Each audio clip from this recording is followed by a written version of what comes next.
जय हिंद दोस्तों, जैसा कि सीआरपीएफ का एग्जाम 24 फरवरी फर्स्ट शिफ्ट का भी दोस्तों आपका समाप्त हो गया। तो फर्स्ट शिफ्ट पूछेगा 25 जीके जिसके प्रश्न से अधिकतम रियल प्रश्न जो कि मिल गए हैं, तो उन सभी प्रश्नों को देखेंगे विद एक्स्ट्रा फैक्ट के साथ। चलिए वीडियो को शुरू करते हैं बिना किसी देरी के। ठीक है, तो देखिए जो पहला आपका जो प्रश्न आपको पूछा गया था कि खानवा का जो युद्ध है किसके किसके बीच हुआ था। ठीक है, इस प्रकार कोई क्वेश्चन पूछा गया था। तो खानवा का युद्ध दोस्तों आपको बता दें कि 16 मार्च कब हुआ था, 16 मार्च 1527 ईस्वी को हुआ था। ठीक है, तो इसका राइट 16 मार्च 1527 ईस्वी को आगरा से 35 किलोमीटर दूर खानवा गांव में बाबर और मेवाड़ के राजा थे राणा सांगा के मध्य लड़ा गया था। ठीक है, तो बाबर और राणा सांगा के बीच दोस्तों आपका खानवा का जो युद्ध लड़ा गया था कब, 1527 ईस्वी में। ठीक है, पानीपत युद्ध के बाद बाबर द्वारा लड़ा गया दूसरा सबसे बड़ा युद्ध था। ठीक है, पानीपत का युद्ध दोस्तों आपको मालूम होगा 1526 ईस्वी में। ठीक है, 1526 ईस्वी में बाबर और इब्राहिम लोदी के बीच आपका पानीपत का पहला युद्ध हुआ था, जिसमें आपका इब्राहिम लोदी जो कि हार गया था। इसके बाद बाबर ने मुगल समाज की स्थापना किया था भारत में। ठीक है, तो 1526 में मुगल समाज का स्थापना हुआ था भारत में। इसका एक साल बाद ही 1527 में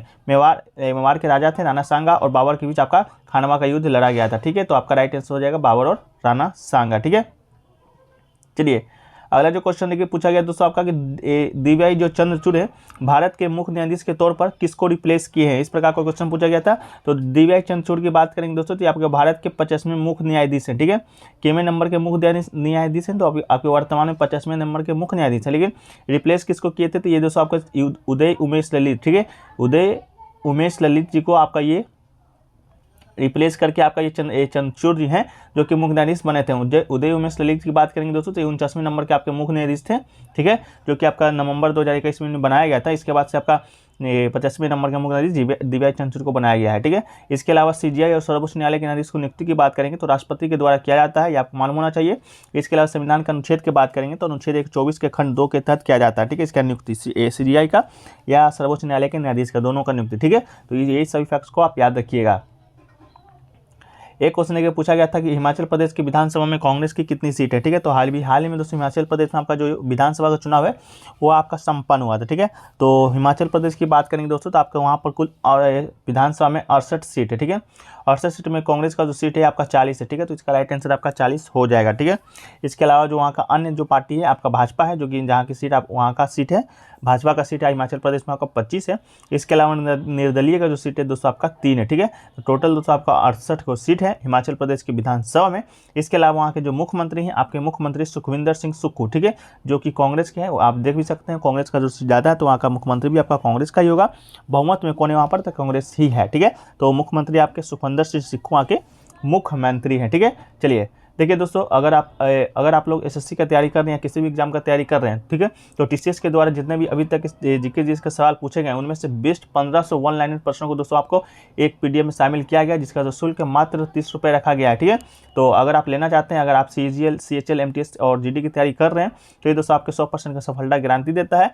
तो आप व्हाट्सएप नंबर पर संपर्क कर लीजिएगा, व्हाट्सएप नंबर जो सामने आपको दिख रहा होगा। ठीक है, तो एक बार जाकर आप लोग लेना चाहते हैं तो ले लीजिएगा, PDF आपको बन गया है। ठीक है, बेस्ट 1500 वन लाइनर प्रश्न को है जो कि शामिल किया गया है। ठीक है, चलिए एक जो क्वेश्चन लेके पूछा गया था कि मानव शरीर में सामान्य रक्तचाप कितना होता है। ठीक है, ये क्वेश्चन पूछा गया था।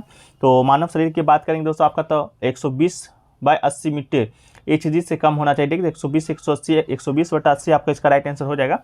रक्तचाप की बात करें तो रक्तचाप प्रत्येक दिल की धड़कन के साथ बढ़ता है और दिल की धड़कन के बीच में समय में घटता है, जबकि BP आसन व्यायाम तनाव और नींद में परिवर्तन के साथ प्रति मिनट बदल सकता है। ठीक है, रक्तचाप सामान्य रूप से 120/80 मिमी HG से कम होना चाहिए। ठीक है, तो आपका 120/80 इसका जो है राइट आंसर आपका हो जाएगा। ठीक है, एक क्वेश्चन देखिए पूछा गया था कि 2011 की जनगणना के अनुसार भारत का जनसंख्या घनत्व आपको बताना था। तो 2011 की जनगणना के अनुसार 382 वर्ग किलोमीटर। ठीक है, तो 382 वर्ग किलोमीटर आपका इसका राइट आंसर हो जाएगा। इसके अलावा 10 की वृद्धि की बात करेंगे तो 17.72% आपका 10 की वृद्धि था। ठीक है, इसके अलावा दोस्तों जनसंख्या घनत्व की बात कर लेते हैं। तो जनसंख्या घनत्व को की परिभाषा आखिर होता क्या है, तो आप लोगों में से बहुत को नहीं मालूम होगा तो आप लोग बता देते हैं। जनसंख्या घनत्व का मतलब होता है दोस्तों आपका कि 1 किलोमीटर, ठीक है, 1 किलोमीटर के क्षेत्र में कितने लोग हैं जो कि निवास कर रहे हैं। ठीक है, 1 किलोमीटर तो मालूम होगा आपका, तो 1 किलोमीटर के क्षेत्र में जितने लोग निवास करते हैं उसी को दोस्तों आपका जनसंख्या घनत्व कहा जाता है। ठीक है, तो ये भारत का आपका पूछा गया था। तो भारत में आपका 1 किलोमीटर में 382 लोग हैं जो कि आपका निवास करते हैं। ठीक है, वहीं बात करेंगे दोस्तों तो भारत का आपका हो गया, लेकिन भारत में भी आपका सबसे ज़्यादा जनसंख्या घनत्व होगा किस राज्य का है, तो राज्य में दोस्तों आपको बताते हैं राज्य में आपका हो जाएगा बिहार। ठीक है, जहाँ पर दोस्तों आपका 1106 लोग, ठीक है, 1106 लोग आपका निवास करते हैं। यहाँ पर देखिए 382 भारत में निवास करते हैं, लेकिन बिहार में 1106 आप देख चुके हो कितना ज़्यादा है, ठीक है। तो सर्वाधिक जनसंख्या घनत्व वाला राज्य आपका बिहार ही है। इसके अलावा सबसे कम जनसंख्या घनत्व वाला राज्य की बात करेंगे तो ये दोस्तों आपका अरुणाचल प्रदेश है, ठीक है। अरुणाचल प्रदेश है सबसे कम जनसंख्या घनत्व वाला, वहाँ का जनसंख्या घनत्व मात्र 17 ही है, ठीक है। 1 किलोमीटर में मात्र 17 लोग ही निवास करते हैं, ठीक है। इसके अलावा ओवरऑल बात करेंगे केंद्र शासित प्रदेश और आपका क्या हो जाएगा राज्यों में, तो केंद्र शासित प्रदेश और राज्यों में सबसे ज़्यादा जनसंख्या घनत्व आपका दिल्ली का है, ठीक है। तो आपका दिल्ली का जनसंख्या घनत्व केंद्र शासित प्रदेश और राज्यों में है, लेकिन राज्य पूछेगा तो बिहार हो जाएगा, ठीक है। इस बात को आप याद रखिएगा, ठीक है। इसके अलावा 2011 की जनगणना की बात करेंगे, इसके ऊपर हम वीडियो भी बना चुके हैं, तो आप लोग जाके एक बार चेक कर लीजिएगा वीडियो, उसमें से ज़्यादा जो प्रश्न आपको देखने को मिलेंगे, ठीक है। इसके अलावा जनसंख्या में आपका सबसे ज़्यादा जनसंख्या किस राज्य का है, तो ये दोस्तों आपका उत्तर प्रदेश का है, और सबसे कम जनसंख्या आपका सिक्किम का है 2011 की जनगणना के अनुसार। बाकी आपका जो प्रश्न है वीडियो में शामिल कर देगा, वीडियो दोस्तों आप लोग एक बार जाके देख लीजिएगा तो आपका सही हो जाएगा, ठीक है। इसके अलावा बात करें 2022 में दोस्तों द्रोणाचार्य पुरस्कार आपका जो दिनेश जवाहर लाड को मिला था, ठीक है। दिनेश जवाहर लाड को दोस्तों आपको द्रोणाचार्य पुरस्कार मिला है, तो पूछा गया था दोस्तों आपका क्रिकेट में मिला है, ठीक है। क्रिकेट के कोच हैं, तो ये पूछा गया था कि ये किन के कोच थे, ठीक है। विराट कोहली के थे या रोहित शर्मा के थे या सचिन तेंदुलकर के थे, इस प्रकार का पूछा गया था। तो इसका राइट आंसर दोस्तों आपका सचिन हो जाएगा, रोहित शर्मा आपका इसका राइट आंसर हो जाएगा। दिनेश जवाहर लाड है जो कि दोस्तों आपका किसके कोच हैं, तो किसके कोच है, तो आपके रोहित शर्मा के कोच है, ठीक है। अब बात कर लेते हैं द्रोणाचार्य पुरस्कार का। द्रोणाचार्य पुरस्कार दोस्तों आपको आखिरकार दिया किसके जाता है, ठीक है, ये बात है। तो द्रोणाचार्य पुरस्कार की बात करेंगे दोस्तों, ये आपके कोचों को दिया जाता है, ठीक है। प्रत्येक खिलाड़ी का आप एक कोच होता है, आप सुने होंगे विराट कोहली के कोई कोच हैं, सचिन तेंदुलकर के कोच हैं, उस प्रकार का रोहित शर्मा का कोच है जिन्हें द्रोणाचार्य पुरस्कार दिया गया है। तो ये दोस्तों आपका सिर्फ कोचों को दिया जाता है, ठीक है, प्रत्येक खेलों में। जैसा कि 2022 में आपका इन लोगों को द्रोणाचार्य पुरस्कार दिया गया है, तो देखिए जीवन ज्योति सिंह तेजा को दिया गया है जो कि तीरंदाजी के कोच थे। इसके अलावा सुमा सिद्धार्थ सिरूर को दिया गया जो कि आपका पैराशूटिंग के कोच थे। इसके अलावा मोहम्मद अली कमर को दिया गया जो कि आपके मुक्केबाजी के कोच थे। इसके अलावा सुजीत मांझी को दिया गया जो कि कुश्ती के कोच थे, और बिमल प्रफुल्ल घोष को दिया गया जो कि दोस्तों आपका फुटबॉल के कोच थे, ठीक है। एक आपका दिनेश जवाहर लाड को दिया गया तो जो क्रिकेट के कोच हैं वो आपके रोहित शर्मा के कोच थे, ठीक है। इसके अलावा दोस्तों प्रथम विजेता की बात करेंगे, तो प्रथम विजेता आपके कौन थे द्रोणाचार्य पुरस्कार के, तो भालचंद्र भास्कर भागवत, ठीक है। भालचंद्र भास्कर भागवत, ओम प्रकाश भारद्वाज और ओम एम नाम्बियार, जिन्हें कि 1950 में आपका पुरस्कार दिया गया था। प्रथम विजेता यही थे, ठीक है। इसकी स्थापना की बात करेंगे द्रोणाचार्य पुरस्कार का, तो इसका स्थापना आपका 1985 में किया गया था। यह पुरस्कार गुरु द्रोण के नाम पर रखा गया था, जिसे अक्सर द्रोणाचार्य गुरु द्रोण कहा जाता है, ठीक है। आपको मालूम है द्रोणाचार्य कौन थे, ठीक है, तो उन्हीं के नाम पर दोस्तों द्रोणाचार्य पुरस्कार जो कि आपका रखा गया है नाम, ठीक है। तो इसका राइट आंसर आपका क्या हो जाएगा, रोहित शर्मा आपका इसका राइट आंसर आपका हो जाएगा, ठीक है। देखिए अगला जो क्वेश्चन पूछा गया था लॉर्ड मेयो की हत्या दोस्तों आपका कहाँ पर हुआ था, तो 1872 में आपका बता दें लॉर्ड मेयो जो कि भारत का तत्कालीन वायसराय थे, वो दोस्तों आपका शेर अली द्वारा लॉर्ड मेयो जो कि भारत के वायसराय की हत्या पोर्ट ब्लेयर में कर दिया गया था, ठीक है। तो इसका राइट आंसर दोस्तों आपका पोर्ट ब्लेयर हो जाएगा, ठीक है। कब हुआ था, 1872 में हुआ था, ठीक है। शेर अली को अंडमान द्वीप समूह में दंडात्मक निपटान में आजीवन कारावास दिया गया था जब उसने लॉर्ड मेयो को चाकू मारकर हत्या जो कि कर दिया था, ठीक है। तो आपका अंडमान द्वीप समूह आपके साथ ऑप्शन में दिया गया होगा, तो पोर्ट ब्लेयर वहीं पर है, तो आपका राइट आंसर हो जाएगा, ठीक है, अंडमान निकोबार द्वीप समूह, ठीक है। लॉर्ड मेयो जो कि भारत का तत्कालीन वायसराय था, 1872 में इनकी हत्या शेर अली के द्वारा कर दिया गया था, ठीक है। एक जो क्वेश्चन लेके पूछा गया था कि रिजर्व बैंक जो इंडिया है उसकी स्थापना किस आयोग के द्वारा हुआ था, ठीक है। तो भारतीय रिजर्व बैंक दोस्तों आपको मालूम है भारत का एक केंद्रीय बैंक है जो बैंकों का बैंक कहा जाता है, की स्थापना हिल्टन आयोग के द्वारा हिल्टन आयोग की सिफारिशों के आधार पर किया गया था, ठीक है। तो इसका राइट आंसर आपका हिल्टन आयोग हो जाएगा।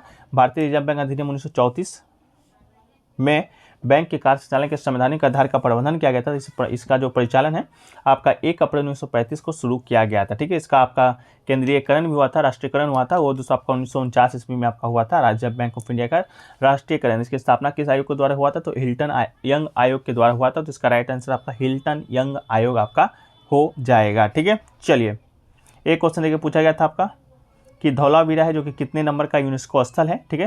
धौलावीरा आपको मालूम होगा पहले के सेट में ये क्वेश्चन आपसे पूछा गया था। धौलावीरा की बात करेंगे, ये दोस्तों आपका गुजरात में स्थित एक हड़प्पा स्थल है धौलावीरा, ठीक है। ये दोस्तों आपका भारत का 40वां विश्व धरोहर स्थल है, ठीक है। तो इसका राइट आंसर आपका 40 हो जाएगा। मार्च 2022 तक कोई नई साइट नहीं खोजी गई थी। ये सिंधु सभ्यता का सबसे बड़ा स्थल था, ठीक है। तो ये दोस्तों आपका सिंधु सभ्यता का धौलावीरा जो कि सबसे बड़ा स्थल था। धौलावीरा की बात करेंगे तो आपका गुजरात में पड़ता है। गुजरात कहाँ पर है, तो भारत के पश्चिम में स्थित है। ठीक है, ये क्वेश्चन पूछा गया था। और धोलावीरा, इसके अलावा धोलावीरा की बात करें, हड़प्पा सभ्यता देखिए सिंधु घाटी सभ्यता के नाम से भी जाना जाता है। उसका जो सबसे बड़ा स्थल है आपका मोहनजोदारो है। ठीक है, सबसे बड़ा स्थल आपका कौन है? मोहनजोदारो, जो कि दोस्तों आपका पाकिस्तान में स्थित। ठीक है, अगर भारत के परिप्रेक्ष्य में बात करेंगे तो भारत में जो हड़प्पा सभ्यता का सबसे बड़ा स्थल है वो है दोस्तों आपका राखीगढ़ी है, जो कि दोस्तों आपका कहाँ पर? हरियाणा में स्थित है। ठीक है, तो गुजरात में आपका धौलावीरा स्थित, गुजरात में आपका एक और स्थल है जो कि लोथल के नाम से जाना जाता है। लोथल, जो कि दोस्तों आपका गुजरात में स्थित हड़प्पा स्थल है, जो कि आपका वहाँ का हड़प्पा सभ्यता का डक याद यानी कि बंदरगाह हुआ करता था। ठीक है, तो ये भी क्वेश्चन पूछा है कि हड़प्पा सभ्यता का बंदरगाह जो लोथल वो कहाँ स्थित है? वो आपका कहाँ स्थित हो जाएगा? तो गुजरात में हो जाएगा। ठीक है, तो मोहनजोदारो सबसे बड़ा स्थल है पूरे हड़प्पा सभ्यता का, आपका पाकिस्तान में है। भारत में सबसे बड़ा स्थल आपका राखीगढ़ी है, जो कि आपका हरियाणा में पड़ता है। ठीक है, एक क्वेश्चन देखिए पूछा गया था आपका अनुच्छेद 29 से कोई क्वेश्चन पूछा गया था, स्टूडेंट कह रहे थे। तो अनुच्छेद 29 के अनुसार आप बताते हो किसी भी समुदाय के जो लोग हैं भारत के किसी राज्य में रहते हैं या कोई क्षेत्र में अपनी आंचलिक भाषा, लिपि या संस्कृति, तो उस क्षेत्र को संरक्षित करने का उन्हें पूरा अधिकार होगा। ये आपका अनुच्छेद 29 कहता है। एक स्टूडेंट धार्मिक स्वतंत्रता का अधिकार भी इस प्रकार का करे, तो धार्मिक स्वतंत्रता का अधिकार आपका अनुच्छेद 25 से अनुच्छेद 28 से अनुच्छेद 28 तक के वर्णित है। तो बताइएगा, क्वेश्चन आप लोग एग्जाम देकर आ रहे होंगे तो क्वेश्चन एक्चुअल में क्या पूछा गया था। ठीक है, एक क्वेश्चन देखिए पूछा गया था कि वो वाद्य यंत्र से संबंधित व्यक्ति का नाम दिया गया था। तो ये स्टूडेंट क्या थे? नजीम शाह, लेकिन नजीम शाह नामक व्यक्ति कोई मिला नहीं जो कि किसी वाद्य यंत्र से संबंधित हो। तो आप लोग एग्जाम देकर आ रहे हैं, कमेंट सेक्शन में जरूर बताइएगा।